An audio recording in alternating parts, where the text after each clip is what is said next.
Well, you might notice right now, at least, there's nobody in the stands. This is exactly how it looked 1 year ago, but tonight at 6 o'clock, it's going to look a heck of a lot different than it did 1 year ago. 'Twas the night of Christmas, when all through the house, not a creature was stirring, not even a mouse. The Los Angeles Dodgers finding themselves in the exact same position they were in 1 year ago against the same team. With family members sitting, watching KSBY, asking themselves, why in the world are we watching this guy? For Anna Van Broomen, her life is slowly but surely returning back to normal. Let's take a step back. Take a walk in the past? Nina, it was actually not. There were no COVID-19 cases. In fact, Cal Poly started the season because all of their players were healthy. For this year in sports has flown by quite fast. The Eagles trying to move on to the third round of the playoffs. We'll see if they do it tonight. We'll have the full highlights for you as well on the Friday Night Highlights show. This sports year in 2021 was all right. We're talking playoffs? Yeah. We're talking playoffs? Merry Christmas to all, and to all, a good night.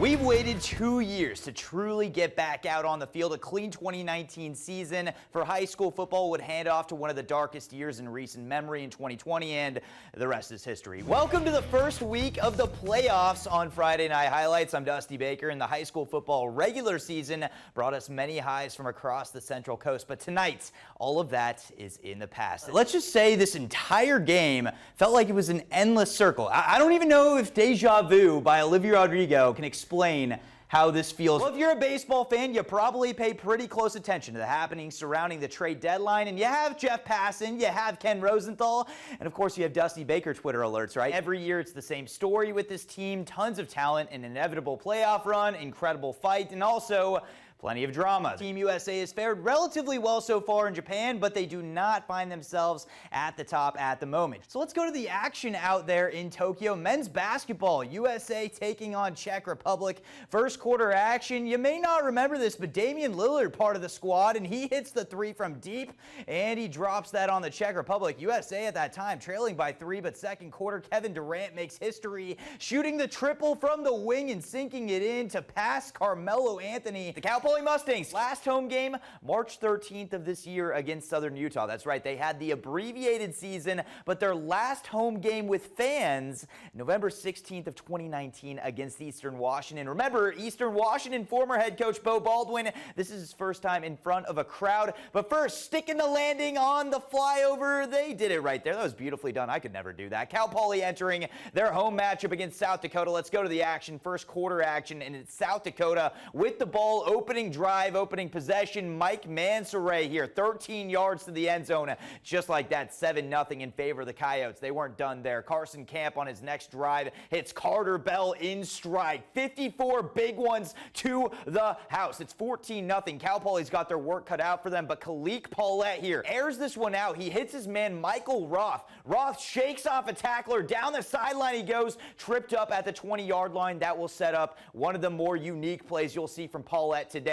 Play action, keeps it himself on the read, decides instead of running it, hits his man Chris Coleman, and he hits him in the corner of the end zone. 9-yard strike. It's 14-7. Cal Poly's right back in the thick of things here, but Camp continuing to air it out, this time to Austin Gorig here. That's a 23-yard hit. First down, makes Mansoray take it 1 yard up the gut into the end zone. The Coyotes would put up 17 more points in the second quarter, taking a 41-7 lead into the half. Cal Poly falls this evening 48-14. That semifinal game will be against the winner of East Bakersfield or Morro Bay. First quarter action, Nicky Johnson saying, you know what, let's try to get this thing going. He throws to his receiver, who then airs it out to Merrill. That's a 60-yard gain. And how about this? Nathan Peck, 10 yards into the end zone for the score. It's 7-0 in favor of the Pirates, but on the other end, it's Aaron Ramos. Ramos keeping it himself, 4 yards into the end zone. The Blades tied at 7, but second quarter, it's Johnson. He's treacherous, as some may say, maybe Taylor Swift. Swiftly, they get it down the field, and that's a 40-yard gain for the score. It's 14-7, but Anthony Gonzalez on the other end saying, we are never getting back together, right? Well, they're getting it into the end zone for the score. However, they would fail on the 2-point conversion attempt. It's still 14-13 in favor of the Pirates, but Johnson rolling out to his left. He says, you know what? We're going to do more than 22. I'm feeling more than 22. We're going to the end zone for 50. That's to Ethan Lisman, makes it 21-13, and Morro Morro Bay wins it 36-33. This was actually even more beautiful than Taylor Swift's 10-minute long song that she just released. Meet Cameron Clapp, a 35-year-old Cal Poly student that will be graduating on Sunday right here at the football stadium.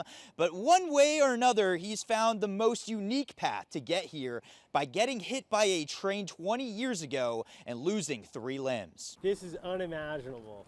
Graduating, I was told I would never walk again. Cameron Clapp was a 15-year-old boy that was underage drinking, leading to the most traumatic moments in his life. I don't remember my accident.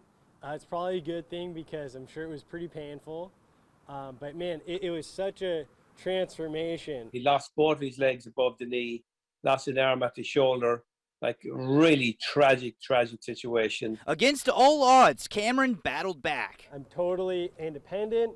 I drive a car, you know, I live by myself. This guy is just made out of a different fabric. From swimming and surfing to giving speeches to war veterans and those going through the same trials he faced. Taking everything that I've been through and to give hope, right, and show it's possible. And now with my graduation coming up on Sunday, that's a whole new part of my story to share. These kids that have, you know, blown up in Iraq and have a story to tell themselves, very much admired the courage that Cameron has. And now this weekend, Cameron is graduating from his dream school. Fast forward, here we are, and I'm walking on graduation with 2 prosthetic computerized legs. He has been so in awe that he got in, number one, and then to graduate after these 4 years.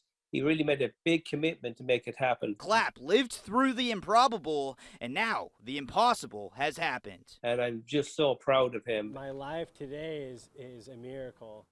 You might have noticed I used a Vince Scully quote there from the 1988 World Series in which Kirk Gibson made the improbable comeback with a walk-off home run. You could argue this is a more dramatic comeback for Cameron. He will be walking here on Sunday at Cal Poly, and just to be safe, he got a knee replacement earlier this afternoon.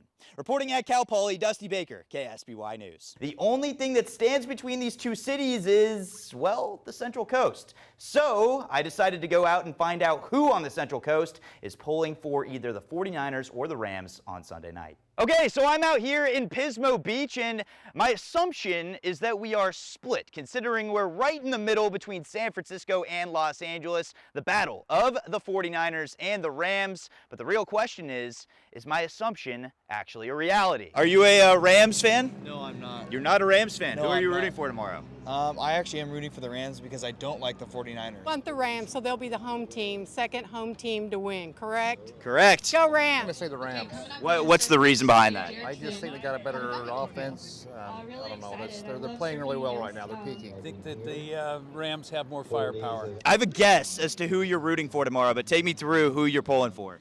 The Niners. Are you going to be watching the Rams-49ers game? The Niner game. My daughter and him like the 49ers. Okay, so you guys are rooting for the 49ers? Not me. They will be.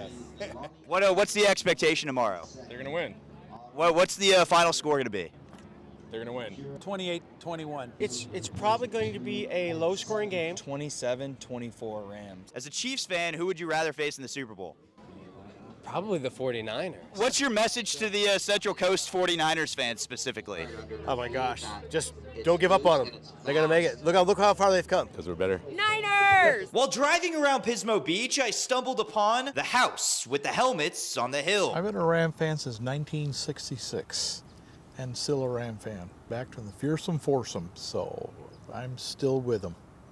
That's what makes it fun. Now that we're the twosome.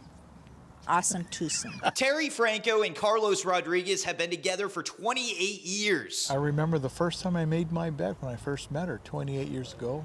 It ended up costing me a trip to St. Louis. Whoever I lost the game, that game had to buy the tickets for the next one. Woohoo!